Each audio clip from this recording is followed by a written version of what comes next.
네, 오늘 시장 정리해보고 내일장 방향과 속도를 한 번에 잡아보는 긴급회의 시간입니다. 네, 오늘은 시장에 특별하게 이슈가 있었기 때문에 시장 이야기 나눠볼 텐데요. 오늘 시장에 대한 긴급 진단 내려보겠습니다. 오늘 함께해 주신 두 분입니다.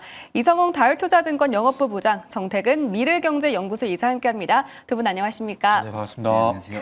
네, 오늘 좀 장 마감하고 이슈가 있었습니다. 오늘 6시 30분부터 애프터마켓에서 갑작스럽게 좀 급락이 나타났는데요. 정말 많은 분들께서 놀라셨을 것 같습니다. 내일 개장하면 다 밀리는 거 아니야? 라는 기대감, 좀 이런 걱정이 많은 상황인데요. 두 분과 함께 시장에 대해서 긴급 진단 내려보겠습니다. 먼저 이성원 부장님, 오늘 6시 반부터 애프터마켓에서 갑자기 좀 급락이 나왔어요. 정말 많은 분들께서 좀 놀라셨을 것 같은데 현재 또 미국과 유럽 관련해서 그린란드 이슈도 있고 또 지정학적 이슈도 계속되는 것 같은데 갑자기 왜 빠지는데 뚜렷하는 이유는 좀 모르겠거든요. 원인이 뭐라고 보십니까? 뭐 일단은 뭐 그린란드 지금 얘기는 들어보셨을 거예요. 그리고 네. 참 작년부터 이제 애프터 마켓 시작되면서 그 전에는 이제 이런 걱정을 안 했었지만 이제 미국의 어떤 나스닥 선물이나 이런 부분은 이제 실시간으로 종목들이 지금 반응을 하는 그런 상황인데 우선 그린란드 관세에 대한 그 부분은 그 전에 얘기가 나왔지만 미국 시장이 휴장이었잖아요. 그래서 실질적으로 이제 아시아 쪽과 유럽 쪽이 먼저 오늘 시장에서 그런 부분은 반응을 했지만 지금 이제 이 그린란드 이슈에 대한 부분이 나 선물 반응하고 여기에 지금 일본 쪽에서의 금리에 대한 금리 가격에 대한 상승 부분이 좀 나와주면서 여러 가지 뭐 면으로 본다고 하면은 작년 말부터 그렇고 1월 달에도 우리나라 증시가 급격하게 지금 올랐던 상황에서 차익에 대한 부분이 애프터 마켓으로 집중적으로 쏟아지지 않았나라고 좀 생각이 되고 있고요. 지금 현재 나 선물도 약간 좀 진정된 모습 보여주고 있는데 실질적으로 이제 미국 시장이 개장한 다음에 반응하는 모습을 봐야 어떤 내일에 대한 방향성을 예측을 할 수 있다라는 생각이 좀 들고 있고 지금 이제 트럼프 쪽에서의 그린란드에 대한 부분에 있어서 관세를 지금 얘기를 하고 있고 이 유럽 같은 경우에도 미국 국채에 대한 부분에 있어서 매도에 대한 그 위협을 지금 가하고 있는데 뭐 지정학적 리스크까지는 아닌 것 같아요. 네. 어떤 위협적인 상황은 발생할 가능성은 굉장히 좀 적은 상황이라고 좀 말씀드릴 수 있겠고 지금 트럼프 입장에서도 그린란드가 어떤 뭐 히토르나 여러 이 국방적인 차원에서도 굉장히 이 갖고 싶어하는 그런 지역일 수도 있겠지만은 더욱더 중요한 부분은 이 미국 국채 매도에 의해서 가뜩이나 지금 이제 인플레이션을 좀 잠재웠던 상황에서 이 다시 한번 인플레이션 우려가 나오는 부분도 이 트럼프 입장에서는 원하진 않는 상황이거든요. 네.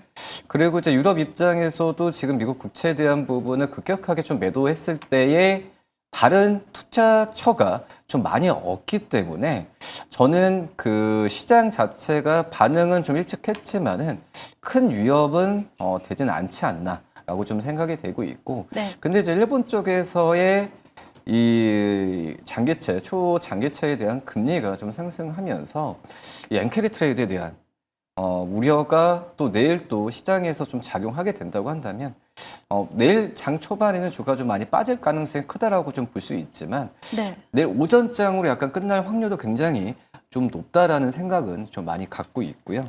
말씀드렸던 이 두 가지 외에 또 마지막 부분으로 본다고 한다면 지금 이제 연준 쪽에서 지금 파월 연준 의장의 특정 어떤 수사 대상이 되면서 연준에 대한 이 독립성에 대한 훼손이나 이런 부분에 있어서 약간 시장에서 좀 우려감이 좀 많이 있는 상황이거든요. 네.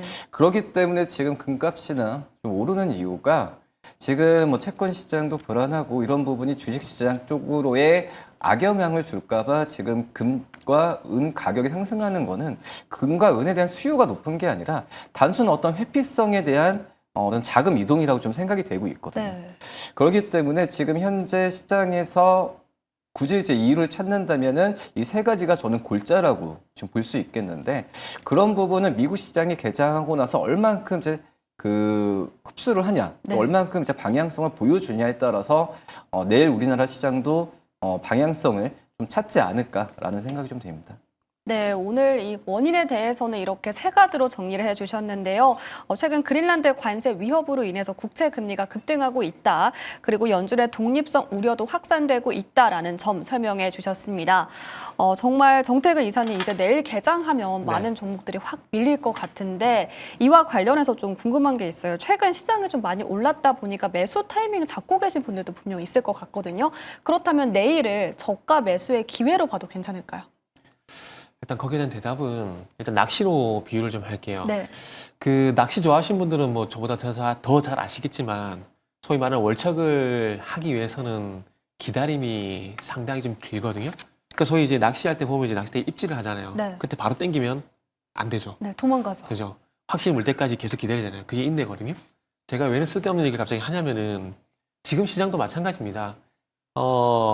이 하루의 변동성이 끝이 날 수도 있겠지만은 이게 뭐 최소한 기간 조정이든 뭐 가격 조정이든 나올 가능성도 있기 때문에 만약에 기간 조정이라든지 뭐 가격 조정이 나오게 된다라면은 그 바로 이제 매수하는 건 이게 섣부른 판단이 될 가능성이 상당히 높거든요. 네. 그러니까 입질한다고 해서 바로 이제 낚싯대 땡기는 거랑 똑같은 그런 현상이나 볼 수가 있겠죠. 그렇기 때문에 지금은 일단은 확인하고 난 다음에 대응을 하는 게 맞다라고 생각을 합니다. 네. 방송에서 가끔씩 제가 말씀드리는 부분이 우리는 퍼스트 무버가 될 수 없어요. 항상 패스트 팔로우 전략으로 이제 시장의 방향성을 보고 우리는 판단할 수밖에 없는 부분들이거든요. 네. 그래서 그런 관점에서 보게 된다라면은 섣부른 어떤 판단을 하는 건 안 좋다고 판단이 들고 네. 이거는 뭐 시장이 좋든 안 좋든 똑같이 그렇게 말씀드릴 수 있을 것 같고요. 그리고 현재 자막에도 나오고 있지만 시장 변동성이 이제 완화가 되는지 여부를 일단 보고 판단하는 게 좋다고 좀 말씀드리고 싶습니다. 네. 그리고 이제 그렇게 하기 위해서 시장의 어떤 판단도 이제 필요하다고 볼 수 있을 것 같은데 오늘 뭐 장 끝나고 뭐 여러 가지 이유가 나와요. 지금 이제 이제 조금 전에 부장님도 말씀하셨지만은 일본의 재정우려라든지 그리고 뭐 그린란드 관세 이런 얘기들이 나오고 있는데 그리고 또 이제 이번 달 같은 경우는 시장 추세 좀 훼손을 시킬 만한 이슈가 또 하나가 있거든요. 네. 그게 뭐냐면은 미국 관세 관련돼 가지고 연방 대법원의 어떤 적법 여부 판결이 있는데 이게 또 어떻게 되는지에 따라서 또 이제 시장 변동성은 좀 작용이 될 수 있는데 내일 그 미국 관세 관련돼 가지고 이제 연방 대법원에서 의견을 이제 발표를 합니다. 그래서 아마 이런 것들도 원인이 될 것 같은데 중요한 건 아직까지 저도 모르겠고 그리고 시장에 지금 나온 뉴스들 보게 된다라면은 뭐 정확한 원인은 없어요. 원인은 없고 그리고 이제 지금의 좀 변동성이 위험하다 아니다라고 좀 판단하기 위해서는 여러 가지 이제 지표들을 더 참고를 해야 되는데 지금 애프터마켓에서 좀 흔들렸음에도 불구하고 환율 같은 경우는 그렇게 큰 변동성은 없어요. 네. 없고 그리고 이제 시장의 어떤 변동성이 커질 것 같으면 우리가 소위 말하는 빅스 지수 되게 많이 보잖아요. 그래서 뭐 미국 시장의 어떤 변동성이 커지게 되면은 빅스 지수가 얼마가 올라내리는 얘기를 많이 하는데 그거만큼이나 이제 저도 개인적으로 보는 게 있는데 이거 화면 좀 보여주세요. CDS 프리미엄이라고 이제 국가부도 지수라고 하는 부분인데 네. 요 지수가 이제 올라가게 되면은 이제 또 시장의 리스크가 좀 커졌다라고 좀 볼 수 있거든요. 그래서 혹시 방송 보시는 분들은 지금 화면 준비 안 된 것 같은데 나왔네요. 저거 아닌데 아까 제가 드린 게 저거 아닐 텐데요. 그래서 지금 화면을 이제 바로 이제 우리 PD님이 보여주시는 것 같은데 그 네이버에 그냥 한국 CDS 프리미엄 그 미국 CDS라고 검색하시면 돼요. 그러면 investing.com 관련돼 가지고 이제 CDS 프리미엄 지수를 보여주고 있거든요. 네. 그러니까 오늘 이후에 이제 이 미국 증시 하락과 그리고 CDS 프리미엄이 같이 올라가는지 한번 보시면 될 것 같아요. 미국 CDS가 기억하실지 모르겠지만 작년 4월 달에 관세를 인해 가지고 미국 증시가 하락이 크게 나왔을 때 그때 CDS 프리미엄이 같이 올라갔거든요. 네. 그러면은 지금도 마찬가지입니다. 정말 금융시장의 어떤 변동성이 커졌다라면은 뭐 어찌 보면 좀 이제 확인하자는 그런 관점에서 이 CDS 프리미엄이란 것이 미국 CDS 프리미엄도 그렇고 한국 CDS 프리미엄도 그렇고 같이 어떤 상승이 나온지 여부를 좀 같이 보시면은 또 이제 이게 저가 매수 타이밍인지 아니면 더 기다려야 되는지 어떤 판단할 수 있는 그런 요인이 될 수 있기 때문에 그것도 한번 좀 보셨으면 좋겠네요. 네. 네, 지금 이런 상황에 대해서는 섣부른 판단을 하기보다는 그에 앞서서 시장의 변동성이 완화가 되는지 그 여부부터 체크하고 대응해야 한다라고 말씀해 주셨습니다. 네, 이제 이성훈 부장님께 여쭤볼게요. 오늘 시가총액 상위주들이 애프터마켓에서 다 파랗게 마감을 했잖아요. 최근에 또 대형주 위주로 잘 가는 분위기다 보니까 좀 걱정이 많이 되는 것 같습니다. 이 시가총액 상위 종목 보유하고 계신 분들 대응 전략 어떻게 세워야 할까요? 일단은 지금 시장 전체가 이제 5,000포인트를 진입하냐 안 하냐 정말 여기가 우리나라 내적으로만 본다고 하면은 그냥 그 관심사가 된다라고 볼 수 있겠고, 그리고 1월 달에 이제 SK하이닉스와 이제 삼성전자 또 이제 현대차까지 합세하면서 이 5,000포인트 근처를 갔는데, 이 내용을 보면은 일단은 실적에 대한 부분이 받쳐주면서 이 세 개 종목이 시장을 지금 5,000포인트 근처까지도 이끌었다는 점이 그전에 어떤 허수가 아니라 어떤 기업 실적에 대한 밸류적인 측면으로 봤을 때는 그나마 크게 무너질, 그러니까 오늘 애프터 마켓에서는 일시적으로 나올 수는 있겠지만 네. 제가 봤을 때도 내일 시장이 이만큼 또 이제 오전장 시작했을 때 이만큼 떨어졌을 때 낙폭 회복하는 과정은 나올 가능성이 크다라고 네. 좀 생각이 되고 있고, 그리고 1월 달에 주가가 작년 연말도로 올라갔을 때 중요한 부분이 해외 쪽에서의 변수를 우리나라 시장이 받아들이질 않았어요. 네. 이 기업들에 대한 이 질적인 측면으로만 시장이 잘 반응하면서 그전에는 우리나라 독단적으로 어떤 주가에 대한 상승력이 있었는데 오늘 반응한 거는 역으로 얘기하면 해외 쪽에서의 리스크가 그대로 반영이 된 거거든요. 네. 그렇기 때문에 어떤 좀 다른 얘기라고 좀 생각이 되는데, 앞서서 말씀드렸던 밸류적인 측면이 탄탄한다고 한다면은 저는 주가는 숨고르기의 과정을 거칠 수는 있겠지만은 그 크게 이 펀더멘털의 훼손이 안 되면은 일단은 좀 참는 과정도 필요하지 않나. 라고 좀 생각이 되고 있고, 네. 뭐 오늘 시장도 이제 외국인들은 매수를 했어요. 기관이 좀 매도를 좀 많이 했던 상황인데, 그만큼 이제 우리나라 시장에 대해서 안 좋게 평가를 한다라고 어떤 펀더멘털 훼손되는 그 과정은 아니라고 좀 생각이 되고 네. 있거든요.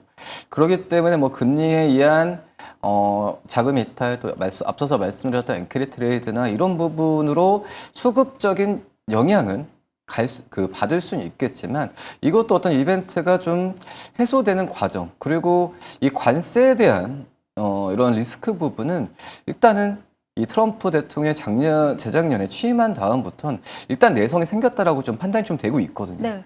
그렇기 때문에 단기적 이벤트에 의한 어떤 이벤트에 의한 이 주가에 좀 충격은 있다고 하더라도 그 부분도 시간이 지나간다고 한다면 다시 한번 또 우리나라 시장은 5,000포인트 넘냐, 또 넘은 이후에 지지선을 확인하지 않느냐, 이 부분에 또 초점을 맞출 가능성이 굉장히 좀 있다라고 생각이 돼요.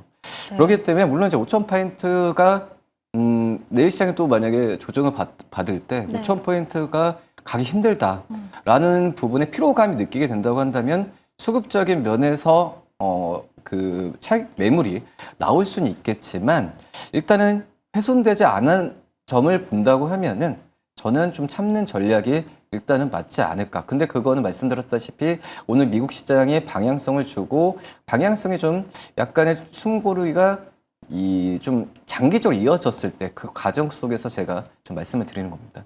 네, 이성훈 부장님 역시나 조금 더 지켜보면서 대응을 하자라고 말씀해 주셨는데요. 그렇다면 좀 종목 안에서 궁금한 게 또 현대차입니다. 최근 현대차가 시장에서 좀 많이 올랐고 그만큼 보유하고 계신 분들 참 많을 것 같거든요. 네. 현대차가 오늘 애프터마켓에서 좀 많이 밀려났다가 좀 낙폭을 회복하면서 좀 마감을 했어요. 현대차 보유하고 계신 분들도 어떻게 대응 전략 세워볼까요? 일단은 저는 이제 다른 이 현대차 말고 다른 일반 로봇주, 시가총 작은 종목들이면은 네.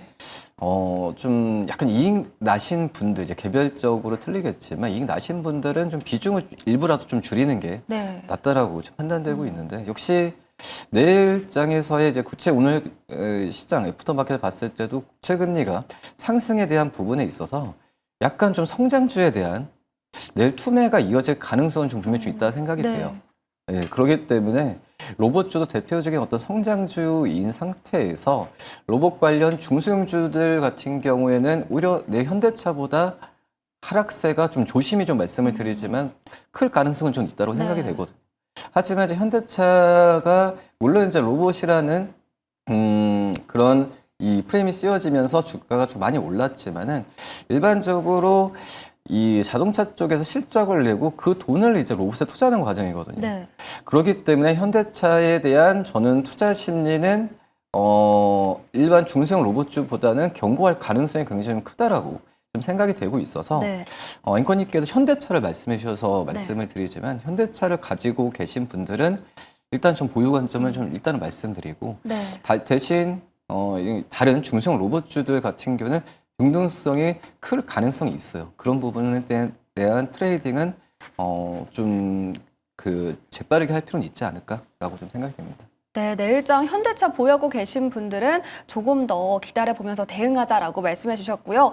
조금 더 작은 종목들이 로봇 같은 경우에는 변동성이 크게 나타나면 빠르게 비중을 축소하는 전략 말씀해 주셨습니다. 네, 이제 그렇다면 또 반도체가 궁금한데요. 정태근 이사님, 오늘 또 삼성전자도 그렇고 SK 하이닉스도 그렇고 애프터마켓에서 모두 다 4% 넘게 밀려났습니다. 반도체 보유하고 계신 분들은 또 어떻게 대응해 봐야 할까요? 지금 고민이 많이 될 거예요. 네. 아까 첫 번째 질문에서 뭐 지금에 대한 질문에 대한 대답을 대신해도 충분하다 좀 생각하고 있거든요. 지금은 사실 확인하고 대응하는 거 외에는 방법이 없습니다. 솔직하게 말씀드리면요. 네. 그러니까 이게 어찌 보면 주식할 때 이제 가장 큰 리스크가 이제 뭐 소위 말하는 투자 대가들도 얘기하지만 많이 오는 게 리스크인 거거든요. 네. 그렇기 때문에 많이 오른 상태에서는 작은 이슈만 나와도 사실 이게 살떨릴 수밖에 없어요. 왜냐하면은 먹은 거 뱉을까봐. 일단은 많이 이제 수익이 나신 분들은 먹은 거 뱉을까봐 겁이 나는 거고, 최근에 들어가신 분들은 이제 내가 산 게 꼭지가니까라는 부분 때문에 겁이 날 수밖에 없는 그런 상황들이기 때문에 그렇거든요. 그래서 답은 없어요. 답은 없고 수익 많이 나신 분들은 조금 까먹더라도 확인하고 대응할 수밖에 없고, 그리고 뒤늦게 좀 들어가신 분들 같은 경우는 조금 까먹더라도 내가 좀 늦었었구나, 타이밍이 늦었었구나라고 인정을 하는 것밖에 없습니다. 저도 네. 개인적으로 방송 나와서 무슨 얘기냐면은 코스피 5,000포인트 가고 코스피 5,000포인트 그리고 삼성전자 15만 원, 하이닉스 80만 원 가고 난 다음에 이제 매도에 고민해보자 그랬거든요. 근데 이것도 어차피 제 시나리오인 거지, 이게 맞으면 좋겠지만은 저도 틀릴 수가 있는 거거든요. 네. 그럼 그렇다고 제가 만약에 삼성전자가 하이닉스가 오늘 여기서 만약에 밀리는데 제가 15만 원, 80만 원 고집 부리는 게 맞나요? 아닌 거거든요. 네. 그러니까 이게 시장 상황에 따라서 유연하게 대응할 수밖에 없는 겁니다. 그러다 보니까 제가 아까 전에 말씀드렸듯이 내일부터 환율이 급작스럽게 1,500 이상 간다라든지 1,500원이 가게 되면서 한국 CDS 프리미엄, 미국의 CDS 프리미엄 올라가게 되면서 시장 변동성이 커지게 된다라든지 그러면은 팔아야죠. 근데 그게 아니라 하루 만에 또 트럼프가 이제 립 서비스를 통해서 또 안정을 찾게 된다. 그럼 팔 이유가 없는 거잖아요.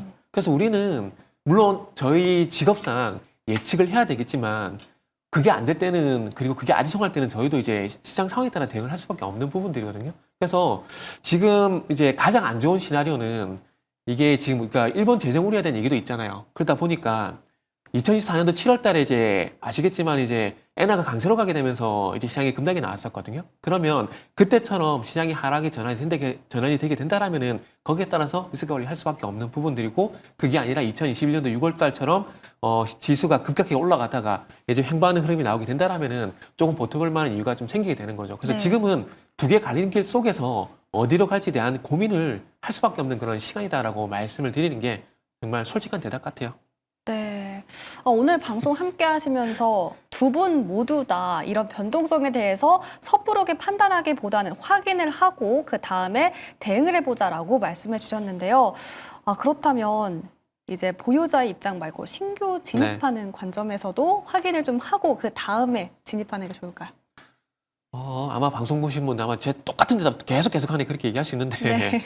이거 똑같을 수밖에 없어요. 네. 신규든 뭐 보유자든 아니면 관방자든 다 똑같을 수밖에 없는 부분이죠. 그러니까 이거는 방향성에 대한 확신이 있는 사람은 뭐 바로 이렇게 결정을 하겠지만은 그게 아니라 저처럼 이제 조금 보수적으로 좀 확인을 해야겠다라고 생각하시는 분들 같은 경우는 일단은 뭐 확인하고 들어가는 게 좀 맞다라고 봐요. 왜냐하면은 여기서 지금 만약에 신규 관점에서 봤을 때 여기서 밀려버려요. 그러면은 현금을 가지고 있으면 그게 추후에 기회비용이 될 수가 있는 거거든요. 만약에 뭐 그렇게 되면 안 되겠지만 작년 4월 달처럼 시장이 하락이 나오게 된다. 그러면 싸게 살 수 있는 기회를 찾을 수 있기 때문에 좋게 되는 거고, 그리고 꼭 매수를 하지 않고 시장이 올라가더라도 5%덜 먹더라도 추가 상승 나오게 되면은 그거 내 거로 생각을 하고 네. 들어가면 되는 겁니다. 그러니까 네. 쿨하게 방향성에 따라 나는 한다. 네. 이렇게 생각하시는 게 가장 편할 것 같아요.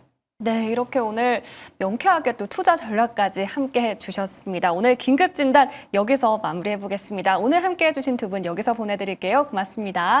네, 감사합니다.